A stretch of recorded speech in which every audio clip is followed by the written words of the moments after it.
चलो second part में अब देखते हैं एंटी फेरोमैग्नेटिक ऑर्डर को।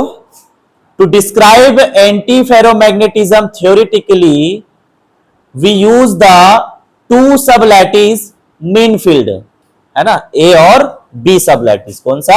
ए और बी, इनके बीच में एक्सचेंज इंटरेक्शन होगा, वही क्या है?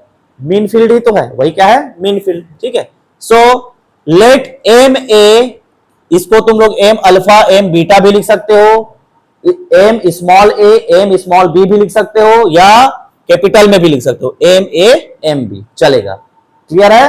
तो एक बार जिस नोटेशन से लिखोगे अंत भी उसी से ही करोगे, ठीक, चेंज नहीं करना बीच में। तो हम यहां पे ऐसे लिखे हैं, let M A and M B be the magnetization of sublattices A and B respectively in an antiferromagnet the two sublattice have equal magnitude but opposite in direction. यही होता है anti ferromagnet में, जो सब lattice है वो कैसा रहेगा? इक्वल रहेगा but opposite in direction. Spin up spin down, देखे कि नहीं देखे? इसमें इसका मैग्नेट्यूड अनइक्वल नहीं रहता, कैसा रहता है? इक्वल रहता है। So but opposite in direction, so that we can read magnetisation opposite है एक दूसरे के, साइड ए का और साइड बी का, लेकिन इक्वल है ना, अपोजिट है बट इक्वल है, तो वही लिखे M A is equal to minus M beta. ठीक है, माइनस साइन उसके अपोजिट को रिप्रेजेंट करता है। द इफेक्टिव मॉलिक्यूलर फील्ड, यानी कि इफेक्टिव मैग्नेटिक फील्ड, ऐसा acting on the two sublattices are taken as, A side पे जो मैग्नेटिक फील्ड होगा, इफेक्टिव मैग्नेटिक फील्ड, उसको बी ए से रिप्रेजेंट करोगे और बी वाले को बी बी से रिप्रेजेंट करेंगे। तो हम जानते हैं पिछले टॉपिक में पढ़ा है कि बी ए पिछला क्या, पिछले के पिछले में बी ई बराबर लैम्डा एम लिखते थे, तो वहां वो फेरोमैग्नेटिक था एक ही डायरेक्शन में। ये क्या है? एंटी फेरोमैग्नेटिक, अपोजिट डायरेक्शन में, तो अपोजिट के वजह से क्या लग जाता है? माइनस। तो यहां हम बी ए बराबर क्या लिखेंगे? लैम्डा ना लिख के म्यू लिख दिया और कुछ नहीं, equal to minus mu M beta. ठीक है, और B B is equal to minus M mu M A. ये पिछले टॉपिक में बताया था, एम बीटा कैसे, एम ए कैसे, याद आ रहा है? ठीक, याद रखना इसको। बी ए में बी साइड का क्या? मैग्नेटाइजेशन, और बी बी में ए साइड का मैग्नेटाइजेशन, इंटरेक्शन है ना, इस वजह से। ठीक है, तो ये हमको याद रखना, बी ए बराबर minus mu M beta, B B बराबर माइनस म्यू एम ए। ठीक है, next, where mu is the constant. अब यहां पे क्या करेंगे? ये जो एम ए और एम बीटा है उसको एक्सप्लेन करेंगे, उसके लिए फॉर्मूला डिजाइन करेंगे। तो हम जानते हैं काई बराबर एम अपॉन बी होता है, काई बराबर सी अपॉन टी, पिछले वाले डेरिवेशन भी यही लिखे थे। सो दोनों वैल्यू काई के बराबर है, तो so we can write M upon B is equal to C upon T. B को इधर ट्रांसफर कर दो, तो क्या लिखोगे? M is equal to C upon T into B. तो अब एक मैग्नेटाइजेशन ए साइड का और दूसरा वाला बी साइड का, तो यहां इंट्रोड्यूस कर दिए, एम ए बराबर सी अपॉन टी इंटू बी। तो बी में क्या है? वो इफेक्टिव मैग्नेटिक फील्ड है, तो एक ए साइड का मैग्नेटिक फील्ड और एक क्या है? Applied magnetic field. यहां पर ये नया डाल देते हैं, बी अप्लाइड को ऐड कर देते हैं और बाद में इसको जीरो भी कर देते हैं। ठीक है, तो ये याद रखना, M beta is equal to C upon T, B applied plus B B, यानी कि कुल मिला के ये दोनों बी ही है। ये क्या है? B, magnetic field. ठीक, वही चीज। Where C is the Curie constant for a single sublattice and B applied is the externally applied magnetic field and T is the absolute temperature. Substituting the molecular field gives, अब देखो ये जो M A और M beta है, इन values को यहां रखेंगे, यहां के जो M A क्या M A और M बीटा जो मिला है उनको कहां पे पुट कर देंगे? यहां पे, तो B A मिल जाएगा और B B मिल जाएगा। मिलेगा कि नहीं मिलेगा? या हाँ, ठीक। तो ये देखो, तो इसके लिए क्या किए हैं? टू डिटरमाइन, एक मिनट वापस नीचे लाओ, यहां पे इसमें बी ए और बी बी का वैल्यू पुट कर दिए, तो हमको बी ए बराबर मिलता है माइनस म्यू एम बीटा और बी बी बराबर क्या होता है? Minus mu M A. Equation number 35 A और इक्वेशन नंबर 35 बी। यहां तक क्लियर सबको?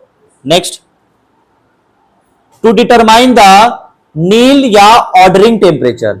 ठीक है, we first consider the case of zero applied field, so that B applied को जीरो कर देंगे, then equation 35A और 35 reduces to जहां जहां पर B applied है उसके बदले जीरो, तो Ma is equal to हमें कितना मिला? Minus mu C upon T into M beta. ठीक है, एम बीटा बराबर minus mu C upon T into M A, equation number 36 A and B. Now substituting equation 36 B into 36 A, ये जो M beta की value है यहां पे put कर देंगे। क्लियर है? तो ये मिलेगा हमको M A is equal to minus mu C upon T into minus mu C upon T into M A. तो अब ये माइनस इंटू माइनस कितना हो जाएगा, plus mu square C square upon T square into M A, ये लिखा है यहाँ पे। क्लियर है यहां तक सबको? सेम है कि नहीं? पिछले वाले टॉपिक से डेरिवेशन एकदम सेम है। ठीक है, next multiplying both side by T square, या टी स्क्वायर को इधर ट्रांसफर कर दो तो we can write T square is equal to mu square C square, taking the positive square root, तो टी एन बराबर म्यू इंटू सी लिख लोगे। स्क्वायर लगाओगे तो ये तो ऑलरेडी रूट लगेगा तो ये स्क्वायर में है, तो बाहर आ जाएगा ना रूट से, तो क्या लिखोगे टी बराबर म्यू इंटू सी, और यही टी क्या है, टी एन बता दोगे, नील टेम्परेचर है, ऑर्डरिंग टेम्परेचर है बोल दोगे। क्लियर है? ठीक। So next, this temperature T N is called the Neel temperature for T less than T N, जो एब्सोल्यूट टेम्परेचर बोल रहे हैं या नॉर्मल टेम्परेचर टी वो छोटा है नील टेम्परेचर से, उस कंडीशन में the spins remain antiparallel, spin remains antiparallel and ordered. इस टी छोटा है टी एन से तब भी स्पिन एंटी पैरेलल रहेगा, यानी कि एक दूसरे से अपोजिट डायरेक्शन में रहेंगे। ठीक है, whereas for T greater than T N, अगर नील टेम्परेचर, अभी पिछले टॉपिक में नील टेम्परेचर या जो क्यूरी टेम्परेचर उसको ऑलमोस्ट 559 बताया गया था, उससे भी अधिक हो जाए कोई दूसरा टेम्परेचर है ना, यानी कि थर्मल एजिटेशन मिलेगा सिस्टम को, मटेरियल को, यानी थर्मल एनर्जी एकदम गरम गरम फील होगा ना उसको। ठीक है, तो thermal agitation destroys the magnetic ordering, ये यूनिट 3 में भी पढ़े हैं अपन। जब भी आप मैग्नेटिक मटेरियल वाले सिस्टम को, मटेरियल को गरम कर दोगे तो उसके अंदर जो स्पिन्स का अलाइनमेंट है वो रैंडम हो जाता है, मैग्नेटिक मूवमेंट क्या हो जाता है, रैंडम, और वो सारे मर जाते हैं फिर। क्लियर है? तुम लोग भी अपने आप को डाल के देखो फर्नेस में और 1200 डिग्री सेल्सियस बढ़ा दो, क्या होगा, राख बन के निकलोगे फिर, है ना। ठीक, सो वही चीज है यहां पर, thermal agitation destroys the magnetic ordering and the material behaves as paramagnet. Magnetic movement random किसमें आता है, पैरामैग्नेट में आता है। ठीक है, next we determine the magnetic susceptibility, Curie Neel temperature निकल गया, अब किसकी बारी, क्यूरी टेम्परेचर, काई की बारी। So next we determine the magnetic susceptibility for T greater than T N, इस कंडीशन में adding equation 35 A and B, जो इक्वेशन नंबर 35 ए और बी है उन दोनों को क्या कर देंगे, एड कर देंगे। तो ये कर दिया M A plus M beta, M A plus M beta. तो एम ए की वैल्यू क्या थी, C by T, B applied minus mu M beta, और एम बी का वैल्यू क्या था, C by T, B applied minus mu M A था कि नहीं था। ठीक, so defining the total magnetization as capital M बराबर, ये लिख लेंगे M A plus M beta, इसको टोटल मैग्नेटाइजेशन बोल देंगे, क्योंकि ये साइड ए और साइड बी का मैग्नेटाइजेशन है, और वो दोनों है किसके अंदर, आयंस मटेरियल के अंदर है। तो टोटल मैग्नेटाइजेशन क्या रिप्रेजेंट कर दोगे, दोनों को ऐड करके कैपिटल एम से। ठीक है, तो कैपिटल एम बराबर M A plus M beta, we obtain, यहां से जो जो ऐड हो रहा होगा देखो, C by T B applied, यहां पर भी C by T B applied है, ये दोनों ऐड हो जाएगा। यहां से एम बीटा है और एम ए है, पर कॉमन कौन हो जाएगा, C by T into mu, यहां से भी C by T into mu, इनको कॉमन निकाल लेंगे माइनस के साथ, तो हमें मिलेगा M A plus M beta. अगले स्टेप में वही कर दिया, देखो mu C upon T common कर दिया, M A plus M beta, और ये दोनों ऐड हो गए ना, बी अप्लाइड वाला 2c अपॉन टी। ठीक है, अगर हम इसके बदले m रख लेंगे, क्योंकि M A plus M beta बराबर क्या है, m है। समझ में आ रहा है सबको? हाँ, ये वैल्यू रख दे यहां पे। ठीक है, next bringing the m terms in one side, यहां पे भी m है, इधर भी 1, तो इसको ट्रांसफर कर दो इस साइड, तो m ये माइनस में है तो प्लस हो जाएगा, mu C upon T into M, ये 2c B applied. m constant निकाल लें तो m कांस्टेंट कितना मिला, 1 plus mu C upon T, इधर 2c upon T B applied. अब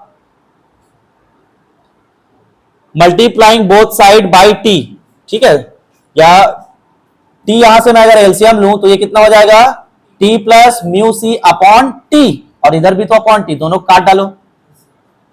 क्लियर? या फिर ये वाला multiplying both side by t करके ये कॉन्सेप्ट से भी बना सकते हो। हो जाएगा। तो हमें क्या मिला, M T plus mu C is equal to 2c B applied. Clear है? ठीक। Therefore m is equal to, ये इस ब्रैकेट वाले टर्म को इधर भेज दें तो we can read 2c upon t plus mu C B applied. और हम जानते हैं ये म्यू सी बराबर क्या होता है रे, ये कैसे दुर्गेश नंदी, क्या है बेटा, ये मोसी नहीं है, ये म्यूसी है। ठीक है, क्या है, मोसी। ठीक, तो दुर्गेश नंदी की मौसी टी प्लस म्यूसी।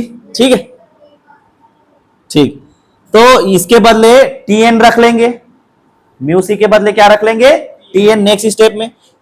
तो बाद में रखा है, पहले ससेप्टिबिलिटी को इंट्रोड्यूस कर दिया। तो ससेप्टिबिलिटी काई बराबर जानते हैं एम अपॉन बी होता है, तो be applied.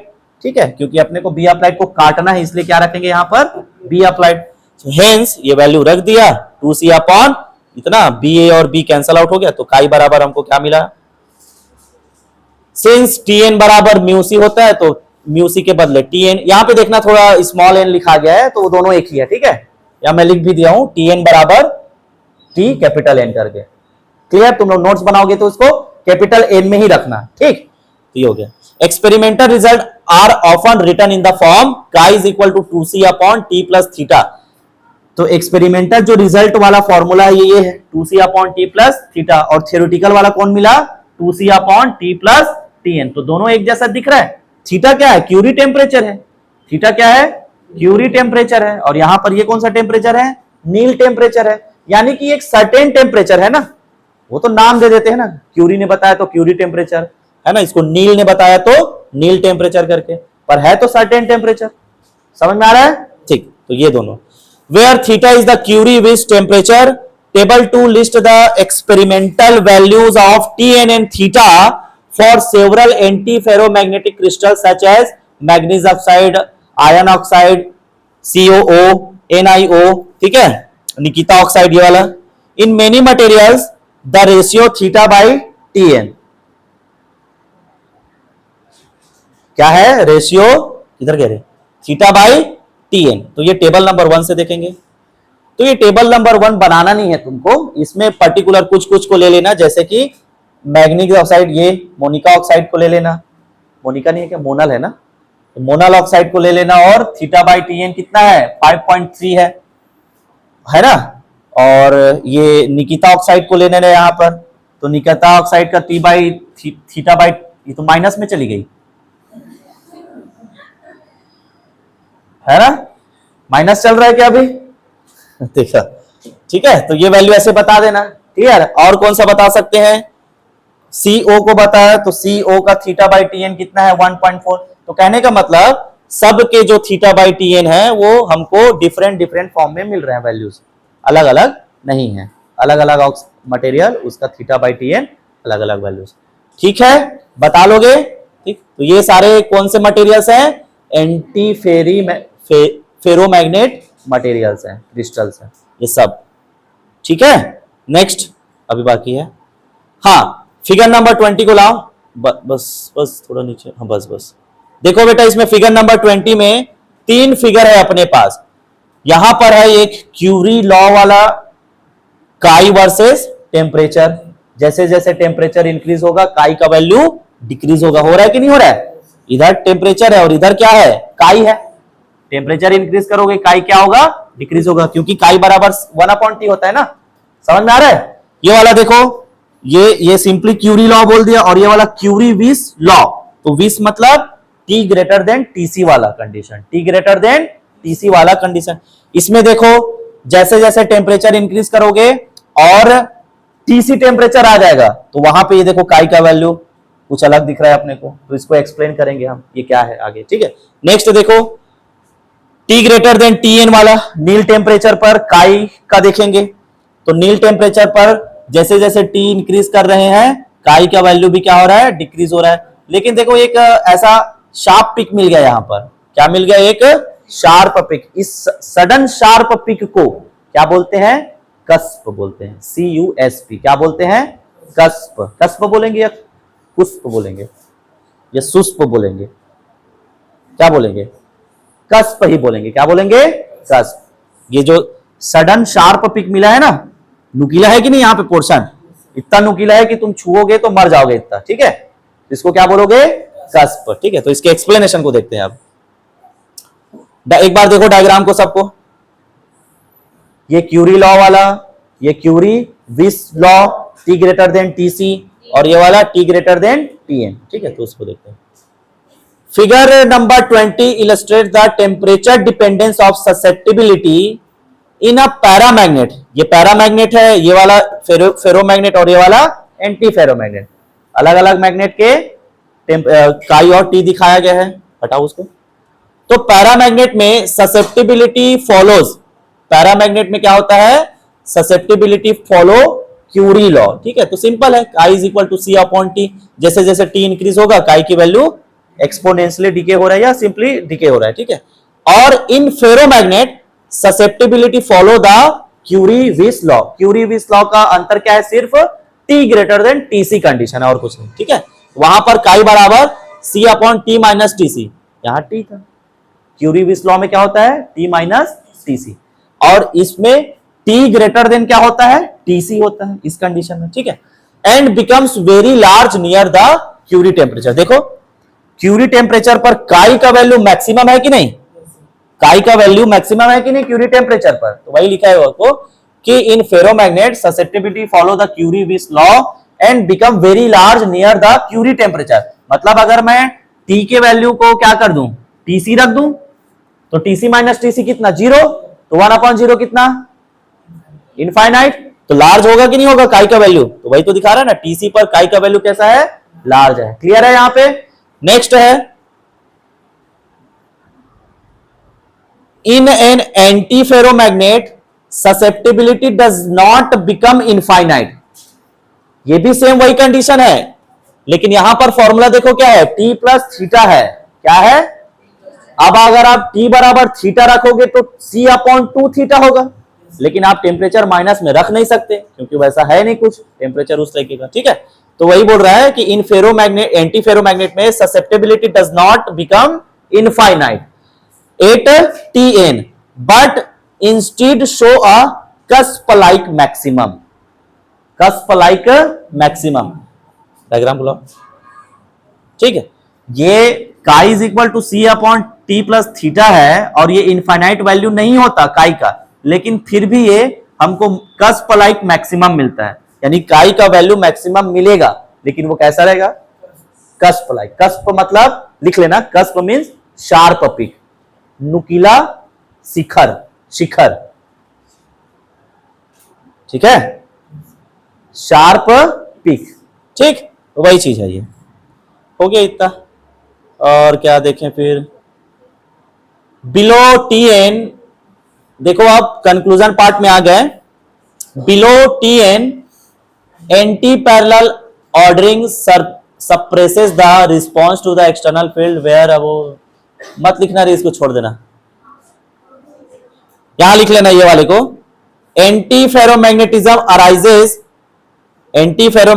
Arises because a negative exchange integral forces neighbouring spins to align in opposite direction. तो ये डेफिनेशन ही है एंटी फेरोमैग्नेटिज्म का, तो वो लाइन लिख लेना लास्ट में, ठीक है? As a result strong magnetic ordering exist microscopically even though the net magnetization remains nearly 0, ठीक है? नेट मैग्नेटाइजेशन नियरली 0 है, उसके बाद भी हमको एंटी फेरोमैग्नेटिज्म में स्ट्रॉन्ग मैग्नेटिक ऑर्डरिंग देखने को मिलेगा। ये इंपॉर्टेंट लाइन है, थोड़ा सा समझ में आ रहा है? मैग्नेटाइजेशन 0 है, लेकिन आपको स्ट्रॉन्ग मैग्नेटिक ऑर्डरिंग देखने को मिल रहा है किधर पे? एंटी फेरोमैग्नेटिक मटेरियल्स पे, ठीक है? तो ये लाइन लिख लेना। और साथ में क्या है? हाँ, neutron diffraction experiments directly confirm this anti parallel spin arrangement and mean field theory successfully explain the existence of the Néel temperature and the characteristic temperature dependence of susceptibility in antiferromagnetic materials, ठीक है? Neutron diffraction experiment जो है anti spin का जो anti parallel arrangement है उसको confirm करेगा कि एंटी फेरोमैग्नेटिज्म में स्पिन का अरेंजमेंट अपोजिट होता है, एक दूसरे के रिस्पेक्ट में एंटी पैरेलल होता है, ऐसा करके, ठीक है?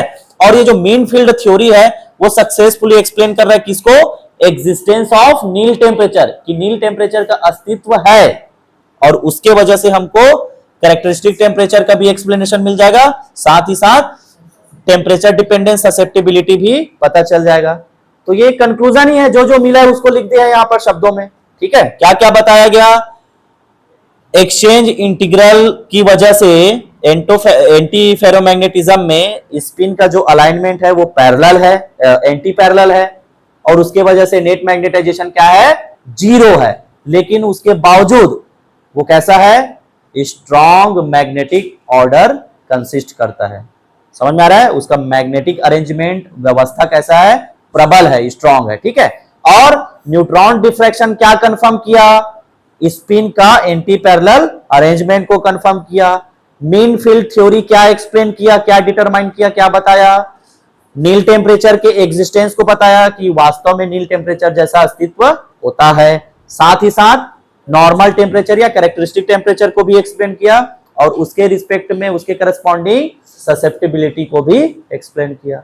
ठीक है, तो मीन फील्ड थ्योरी तीन चीज, नील टेम्परेचर, कैरेक्टरिस्टिक टेम्परेचर और susceptibility, neutron diffraction, spin, anti parallel.